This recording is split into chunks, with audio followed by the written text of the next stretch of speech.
하나님 말씀 함께 보도록 하겠습니다.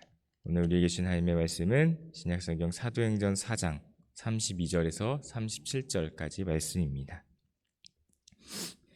신약성경 사도행전 4장 32절에서 37절까지 말씀, 제가 가진 성경으로 194페이지에 있습니다.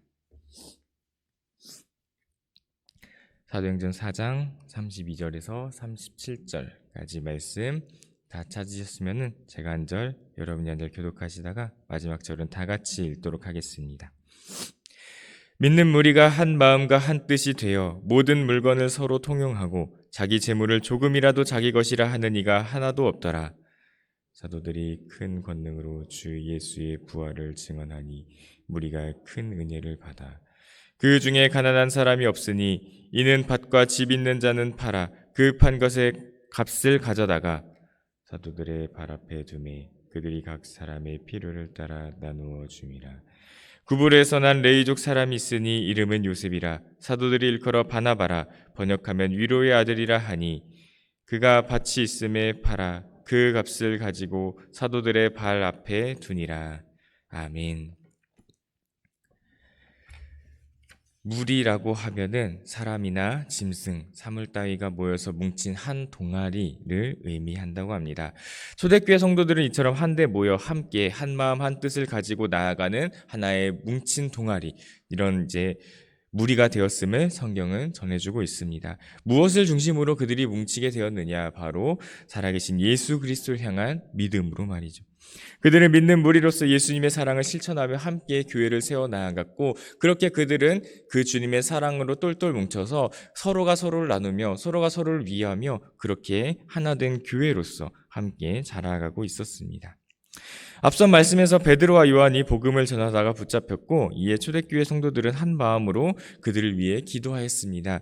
그리고 그렇게 베드로와 요한이 아무 탈 없이 무사히 잘 빠져나올 수 있었음은 물론, 이후 함께 기도하던 초대교회 성도들 가운데에 하나님의 은혜가 임하여 그들이 더욱더 성령 충만하여 주의 말씀을 전하는 자들로 강성해졌음을 우리는 이전의 말씀들 통해서 알 수가 있습니다. 그렇게 함께하던 성도들은 믿는 무리가 되어서 예수님의 사랑을 실천하며 자신의 것들을 함께 나눌 수가 있게 되었습니다. 사도들은 그들 가운데 더욱더 그의 사랑을, 예수의 사랑을 전하며 나아갔고, 그들은 자신의 것을 아낌없이 내어놓으며 함께 나누며 나아가는 공동체가 되었다라는 것이죠. 그렇게 물건을 서로 통용하는 가운데에 하나된 교회로서의 면모를 본격적으로 갖추기 시작했습니다. 그들은 그렇게 예수 이름으로 하나되는 온전한 신앙 공동체가 될 수 있었다라는 것이죠. 어떻게 보면 베드로와 요한이 잡힌 일은 초대교회에 있어서 첫 번째 일어났던 시련이었습니다. 그러나 그들은 이 시련에 굴복하지 않고 함께 이겨냈습니다. 함께 기도하였고 함께 이 모든 어려움들을 이겨나갔다는 거예요. 사도들은 더욱 굳건한 믿음으로 그들을 막는 이들에게 저항하였고, 초대교회의 많은 성도들 또한 함께 한 마음으로 기도하며 나아갔습니다. 그렇게 그들은 하나의 공동체가 되어 한 마음 한 뜻으로 하나의 목적을 향해 나아가는 주의 몸된 교회가 되었습니다. 마치 주님께서 이 땅에서 보여주셨던 그 사랑의 모습 그대로 살아가는 그들의 삶을 보여주며 말입니다.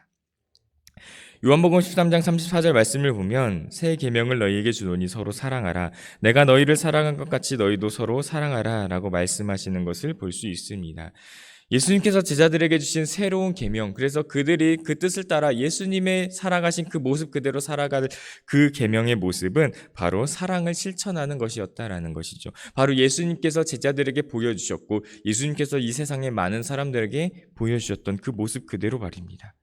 그리고 그것이야말로 주님의 제자됨을 나타내는 삶의 증거다라고 말씀하시는데요. 바로 이어지는 13장 35절 말씀을 보면 너희가 서로 사랑하면 이로써 모든 사람이 너희가 내 제자인 줄 알리라 라고 말씀하시는 것처럼 말입니다.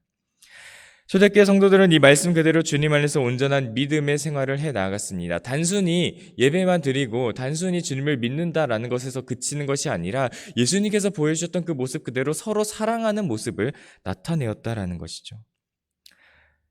단순히 믿음으로 결의하고 도전하며 다짐하기만 한 것이 아닙니다. 그들은 서로를 위해 힘써 기도하며 도와주었고 말씀에서와 같이 자신의 물건을 서로 통용하고 아낌없이 내어주면서 가난한 사람이 한 사람도 없을 정도로 함께하는 그러한 공동체가 되었다라는 것이죠.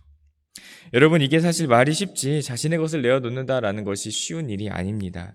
아무리 좋은 일에 쓰인다는 것을 알면서도 내 것을 아낌없이 내어놓는다라는 것은 어려운 일이고, 그렇기 때문에 우리가 그런 여러 가지 그것들, 내가 가진 것들을 계속해서 품고 나아가는 그러한 삶 속에서 살아가고 있는 것이겠죠. 그런 사람들의 심리가 있기 때문에 자신의 전 재산인 2렙돈을 넣은 그 과부를 향해서 주님께서 칭찬하신 것이기도 하고요. 그럼에도 불구하고 그들은 어떻게 자신들의 소유를 아낌없이 내어놓을 수가 있었을까? 성도들이 재물을 나누어 쓰게 된 계기를 성경에서는 분명하게 언급하고 있지는 않습니다. 어쩌면 그들은 그리스도를 믿는다고 고백함으로써 이제는 유대교 사회에서 출교된 입장으로서 더 이상 그 어떤 사회로부터 보호받지 못하는 그러한 상황 속에서 서로가 서로를 도와야만 했던 그러한 처지에 있었을지도 모릅니다. 보호받을 수 있는 사회적 시스템이 없었기 때문에 새로운 삶의 공동체를 이루는 것은 어떻게 보면 당연한 일이었다라고 할 수도 있다라는 거죠. 그러나 오늘 말씀을 통해 우리가 알 수 있는 것은 단순히 서로 같은 처지에 놓여 있기 때문에 서로 그렇게 도와가야만 하기 때문에 그들이 뭉쳤다라는 것이 아니라 그들이 그리스도 안에서 하나님의 자녀로서 한 형제와 자매가 되었다는 것을 알 수 있다라는 겁니다. 그리고 그렇기 때문에 교회와 믿는 성도들을 새로운 가족처럼 여겼다라는 것을 알 수 있다라는 거예요. 자신들의 친형제 자매가 물질적으로 어려움에 처했을 때에 그들을 위해 나누는 것과 같이 한 가족으로서 아낌없이 나눌 수 있는 관계가 되었다. 즉 주님 안에서 한 형제 자매가 되었다라는 것을 우리가 볼 수 있다라는 것입니다. 결국 그들의 가치관에 중요한 변화가 생긴 것입니다. 우리 인생 가운데 가장 중요한 요소 중 하나는 돈, 이 물질이라고 할 수 있어요. 그렇게 많은 사람들은 이 물질이 주는 삶의 제한을 극복하기 위해 노력하기도 하고, 그렇게 우리 가족들이 행복한 삶을 살아가기 위해 그것을 계속해서 갖기 위한 노력을 해 나아간다라는 것이죠. 자신과 가족을 위해 물질의 많음이 주는 권력과 풍요를 누리고자 쉬지 않고 달려가는 것이 어찌 보면 세상 속에서 살아가는 인간의 삶의 가장 기본적인 모습이다라고 할 수 있을 것입니다. 이런 관점으로 보았을 때 초대교회 성도들의 모든 가치관과 행동 양식이 바뀌었음을 우리는 찾아볼 수가 있다라는 것입니다. 인생의 중요한 가치관인 재물에 더 이상 집착하지 않았다라는 겁니다. 내 것이 아니었다라는 거예요. 내 것이 있다 한들 그것을 내가 갖기 위해서 노력하는 것이 아니라 내 옆에 있는 나의 사랑하는 형제, 나의 사랑하는 자매가 더 이상 고통받지 않게 하기 위해 함께 나눌 수 있는 그 마음이 그들 가운데 있었다라는 것입니다. 그렇게 혈육 관계를 중심으로 하는 가족 관계에서 그치는 것이 아니라 구원의 같은 소망 가운데 이를 함께 누리는 주님 안에서 이루어진 형제 자매 관계를 만들어가며 자신의 것을 내어놓을 수 있는 온전한 공동체가 되었다라는 것입니다. 사랑하는 여러분, 오늘 우리가 추구하는 가치는 무엇입니까? 오늘 우리는 무엇을 바라보며 무엇을 위해서 함께 살아가고 있습니까? 우리 모두 우리 주님을 따라서 이 세상의 가치가 아니라 하나님 나라의 가치로 이 땅의 모든 것을 바라볼 수 있는 우리 모두가 되었으면 좋겠습니다. 세상이 주는 가치관을 넘어 주님의 뜻을 따라 함께 나누며 한 마음 한 뜻으로 주님을 믿는 무리가 되어 우리의 것을 아낌없이 내어놓을 수 있는, 우리의 것을 그들을 위해 함께 쓸 수 있는, 그들을 사랑하는 마음으로 우리가 함께 모여 나아갈 수 있는 우리 모든 성도님들 되시기를 간절히 소망합니다. 사실 서로 물건을 통용하는 일은 이번이 처음이 아니었습니다. 사도행전 2장을 보면 성령이 임한 성도들에게 큰 변화가 일어나게 되었는데 바로 한 공동체를 이루며 그 안에서 함께 예배하며 함께 나누며 함께 교제하며 함께 섬기는 그러한 공동체를 이루었다라는 것이요, 바로 교회의 시작이 되었음을 볼 수 있습니다. 그리고 그 모든 것은 성령님께서 임하셨을 때에 시작되었음을 우리는 볼 수가 있습니다. 아까도 말씀드렸듯이 자신의 것을 내어놓는 것은 쉬운 일이 아니었습니다. 그렇기에 교회 내에서 사랑을 나누고 물질을 나누는 것은 세상적인 득과 실을 따지면서 그렇게 설명할 수 있는 문제는 아닐 것이다라는 거예요. 그렇게 해야겠다는 성령의 결단과 도우심 없이는 절대로 불가능한 일이다라는 것입니다. 여러분, 우리가 성령님의 인도하심을 따라 하나님의 역사 앞에 섰을 때 우리의 일상의 가장 중심이 되는 물질과 그런 여러 가지 가치들이 더 이상 아무것도 아닌 것이 될 수 있다라는 것입니다. 주님 안에서 그 모든 개념이 변화될 것이에요. 우리는 이제 이 땅에 속한 자들이 아니라 주님께 속한 자들이 되기 때문입니다. 주님의 자녀이고 주님의 백성이고 주님을 따르는 주님의 제자가 되기 때문에 우리는 이제 더 이상 이 세상의 가치에 속박된 삶이 아니라 그보다 더 큰 하나님의 사랑을 증거하는 삶의 가치를 따라 함께 나아가는 자들이 될 것이다라는 겁니다. 마치 어부 제자들이 자신의 모든 소유를 다 버리고 예수를 따른 것과 같이 이제 우리 또한 우리가 가진 모든 것들을 내어놓고 주님을 위해 살아가는 삶을 살아갈 수 있게 될 것이다라는 겁니다.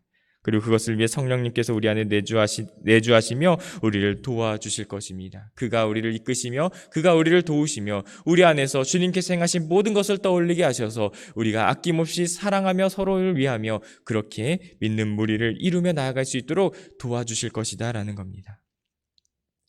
그렇게 우리가 해야 할 것은 성령님께서 우리 가운데 내 마음을 주님의 마음으로 내 내면을 주님의 사랑으로 채워주시기를 구하는 것인 줄로 믿습니다. 우리 마음만으로는 우리의 힘만으로는 온전한 사랑을 실천할 수 없습니다. 우리가 교회라는 이름으로 모였고 우리가 성도라는 이름으로 함께 모여 있지만 우리 안에 성령님이 계시지 않는다면 우리 안에서 성령님께서 도와주시지 않는다면 우리는 각자 이기적인 모습으로 나의 이익을 위해서 그렇게 나아가는 서로 경쟁하며 나아가는 그런 공동체로 흘러갈 수밖에 없을 것입니다. 그러나 성령님께서 우리 안에서 주님께서 어떠한 일들을 행하셨는지 어떠한 말씀을 하셨는지를 깨닫게 하실 때에 우리는 그 뜻을 따라 함께 나아가는 믿는 무리가 되어 사랑하는 서로가 주님을 따라 서로 사랑하는 공동체로 함께 발돋움할 수 있게 될 것입니다. 그렇게 우리로 하여금 초대교회 모습과 같이 한마음 한뜻으로 온전한 신앙 공동체를 세우며 그 안에서 주님을 믿는 무리로 우리를 이끌어 주실 것입니다. 그것을 믿는 마음으로 함께 우리가 온전한 주님을 따라 함께 공동체를 이루며 믿는 무리가 되어 함께 나아갈 수 있도록 우리를 도와주시기를 날마다 성령님께 구하며 나아가는 우리 모두가 다 될 수 있기를 간절히 소망합니다. 우리는 그렇게 주님 안에서 하나가 되어 한 교회를 세워 나아가야 합니다. 우리는 주님께서 부르신 주님의 몸된 각 지체들이기 때문입니다. 그렇게 우리가 하나 되어 함께 나아갈 때에 믿음으로써 주님께서 행하신 그 모든 것을 함께 실천하며 나아가는 온전한 주님의 믿는 무리들 다 될 수 있을 줄로 믿습니다. 말씀의 결론을 맺으려고 합니다. 오늘 이 말씀이 어쩌면 누군가에게는 사람의 마음을 이용할 만한 도구가 될 수 있을지도 모릅니다. 초대교회 성도들이 물건을 나누었으니까 우리도 나누는 것이 마땅하다라고 하면서 말이에요. 그렇게 헌금을 종용할지도 모릅니다. 하지만 우리가 이 말씀을 통해 먼저 생각해야 할 것은 믿는 무리가 물건을 나누었다가 아니라 자신의 것을 아낌없이 내놓았다가 아니라 그 나눔으로 교회를 부흥케 했다 그것이 아니라 그들이 한 마음 한 뜻 한 공동체 한 가족이 되었다라는 것입니다. 내가 잘되기 위해 그 모든 것들을 내어놓은 것이 아니라 대가성으로 지불한 것이 아니다라는 것입니다. 내가 사랑하는 주님 안에서 형제자매가 된 그 사람이 더 이상 힘들지 않도록 내가 아낌없이 그를 위해 도움을 주며 나아갔다라는 것이에요. 주님의 몸된 각 지체로서 그 모든 것을 함께 하기 위해 자신의 것을 통용하며 물건을 통용하며 서로가 서로를 위하는 삶을 살아가는 공동체가 되었다라는 것입니다. 그래서 자신의 것을 아낌없이 나눌 수 있었던 것입니다. 그들이 주 안에서 하나가 되고 한 몸이 되었기 때문입니다. 우리가 집중해야 할 부분이 바로 이것이다라는 것이에요. 나눔보다도 우리가 더욱더 하나 되었기 때문에 나누었다라는 사실, 거기에 집중해야 한다라는 것입니다. 사랑하는 여러분, 다른 무엇보다 우리 안에 하나 되는 그 마음이 우리 안에 있기를 원합니다. 우리 모두 서로 다른 각 사람, 개인들이지만 우리 모두 주님께서 사랑하신 주님의 자녀요 주님의 몸된 교회를 이루는 각 지체됨을 날마다 기억하시기 바랍니다. 그렇게 하나가 되어 함께 주님 앞에 나아갈 때에 주께서 그런 우리를 기쁘게 받아주시며 그런 우리를 통해 이루실 더욱더 크고 놀라운 일들을 바라보게 하실 줄로 믿습니다. 지금 내가 가지고 있는 이것, 지금 내 앞에 놓여져 있는 이것이 전부가 아니라 이것이 내가 추구해야 할 가치로서 끝이 아니라 그 너머에 있는 주님의 사랑을 실천하는 주님의 제자된 삶을 살아가는 그 길, 우리가 믿는 무리로서 함께 주님의 사랑을 나타내는 삶을 살아가는 것, 우리가 함께 그것을 바라보며 주님의 온전한 제자로서 자녀로서 백성으로서 삶을 살아갈 수 있도록 인도해 주실 줄로 믿습니다. 우리에게 허락하신 이 모든 것을 바라보며 지금 이 자리에서 세상의 가치를 따르는 것이 아니라 우리를 살리고 우리를 새롭게 하신 주님을 따라 하나 되어 나아가는 믿는 무리가 되어 나아가는 우리 모든 남인천교회 성도님들 다 되시기를 간절히 소망합니다. 그렇게 우리의 모든 삶을 통해 주님의 살아계심이 증거되는 그러한 축복된 삶을 살아가시기를 간절히 소망합니다. 기도하시겠습니다. 사랑의 하나님 아버지 감사합니다. 오늘도 우리에게 귀한 말씀을 허락하시며 은혜 자리로 우리를 인도해 주시니 주님 감사합니다. 하나님, 초대교회 성도들이 이제는 더 이상 그 물질의 가치들이 자신의 최고의 가치가 아니라 이제는 그것을 함께 나누며 서로 통용하며 그렇게 모두가 가난한 자 없이 그 모든 것을 나눌 수 있게 되었던 초대교회의 그 모든 삶의 모습들을 우리가 함께 돌아보게 되었습니다. 주님, 무엇이 그들을 그 삶의 자리로 인도하였습니까? 바로 주님의 사랑 안에서 함께 믿는 무리가 되어 한 마음 한 뜻으로 나아가는 주님의 몸된 교회가 되었기 때문인 줄로 오늘 말씀을 통해 우리가 함께 바라보며 그것을 믿어 나아갑니다. 주님, 이것을 바라보면서 이제 우리 교회가 또한 이 초대교회와 같이 함께 하나 되어 주님의 뜻을 따라 나아가는 믿는 무리가 될 수 있도록 주께서 인도하여 주시옵소서. 그렇게 나아갈 때에 우리가 아낌없이 모든 것을 나누며 나아갈 수 있는 줄로 믿습니다. 물질뿐만 아니라 우리의 모든 마음과 우리가 함께 나눌 수 있는 모든 것을 나누며 그렇게 우리가 주님 안에서 함께 하나 되어 나아가는 하나의 신앙 공동체 믿는 무리들로 세워질 수 있게 될 줄로 믿사오니 이 모든 말씀을 우리 마음 가운데 새기며 온전히 주님 안에서 하나 되어 나아갈 수 있는 우리 모두가 될 수 있게 주님 인도하여 주시옵소서. 세상 사람들이 그것을 바라볼 때에 우리를 가리켜 진정 살아계신 주님의 제자됨을 그것을 온전히 인정받으며 살아가는, 그래서 칭송받는 교회가 되어 나아갈 수 있는 우리 모두가 될 수 있게 주님 인도하여 주시옵소서. 모든 것 주님 앞에 올려드립니다. 감사드리며 예수님의 이름으로 기도드렸습니다. 아멘. 이제 우리 주님께서 가르쳐 주신 기도로 모든 예배를 마치도록 하겠습니다. 하늘에 계신 우리 아버지 이름을 거룩하게 하시며 아버지의 나라가 오게 하시며 아버지의 뜻이 하늘에서와 같이 땅에서도 이루어지게 하소서. 오늘 우리에게 일용할 양식을 주시고 우리가 우리에게 잘못한 사람을 용서하여 주신 것 같이 우리의 죄를 용서하여 주시고 우리를 시험에 빠지지 않게 하시고 악에서 구하소서. 나라와 권능과 영광이 영원히 아버지의 것입니다. 아멘. 이 시간 우리 함께 주신 말씀을 붙들고 기도하며 나아가기 원합니다. 먼저 첫 번째로 우리의 주신 말씀을 기억하면서 우리가 온전한 주님 안에서 주님의 사랑을 실천하는 믿는 무리, 온전한 주님의 몸된 교회가 될 수 있도록 주께서 인도하여 주시고 함께하여 주시옵소서. 기도하시고 또 두 번째로 예수님의 마음을 따라 중보하며 나아가기 원합니다. 사랑하는 교우를 위해서, 사랑하는 가정과 교회를 위해서, 이웃을 위해서, 나라와 민족과 열방을 위해 함께 기도해 주시기를 바라며 특별히 오늘부터 토요일까지 진행될 선교 답사의 모든 과정들을 위해서 기도해 주시기 바랍니다. 이 모든 시간이 안전하고 은혜로운 시간이 될 수 있도록 주께서 인도하여 주시옵소서. 이 시간 함께 기도하시다가 삶의 자리로 자유롭게 돌아가시도록 하겠습니다. 다 같이 기도하시겠습니다. 거룩하시고 내리시는 우리 아버지 하나님 감사합니다. 오늘도 우리에게 귀한 시간을 허락하시며 주님의 귀한 말씀을 우리에게 주시오니 주님 감사합니다. 아버지 하나님, 오늘 우리에게 허락하신 이 귀한 은혜의 말씀을 붙들고 온전히 우리의 삶의 자리에서 날마다 실천하는 그 말씀을 따라 행하는 삶을 살아나가는 우리 모두가 될 수 있도록 주님 인도하여 주시옵소서. 아버지 하나님, 오늘 이 말씀을 기억하며 날마다 주님의 사랑으로 더욱더 하나 되기를 힘쓰는 우리 모두가 되기를 원합니다. 그렇게 믿는 무리가 되어 하나된 한 몸 하나된 공동체가 되어서 주님의 사랑을 이 땅 가운데 실천하며 주님의 사랑을 이 공동체 가운데 실천하며 함께 나아가는 우리 모두가 될 수 있게 주님 인도하여 주시옵소서. 주님, 이 모든 것을 이루시는 이는 우리 안에서 나온 것이 아니라 우리 안에 계신 성령님이신 줄로 믿사오니 그 주님을 따라 날마다 주님 안에서 함께 나아가는 우리 모두가 될 수 있게 주님 인도하여 주시옵소서. 우리 연약한 마음 붙들어 주시고 우리 연약한 믿음 주께서 지켜주시며 온전한 주님을 향한 믿음 안에서 함께 자라나가는 우리 모두가 될 수 있도록 주께서 인도하여 주시고 함께하여